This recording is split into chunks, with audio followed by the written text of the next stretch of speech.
അന്തിയുറങ്ങാനുള്ളത് 6 അടി മണ്ണല്ലേ. നാളിന്നോളം ചെയ്തതിനെല്ലാം മറുപടി അന്ന് നീ പറയേണ്ടേ.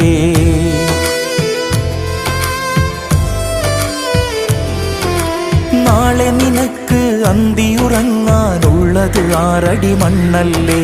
നാളിന്നോളം ചെയ്തതിനെല്ലാം മറുപടി അന്ന് നീ പറയേണ്ടേ.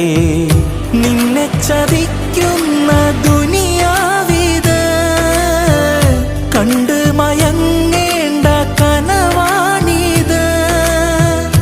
ആരാധ്യൻ അല്ലാഹുവിൻ അവദാനം വാഴ്ത്തു നീ. അവനിലേക്കാണല്ലോ നിന്റെ മടക്കം. പിന്നെന്തിനാ നിനക്ക് കൊതി ദുനിയാവിൻ ലഹരി.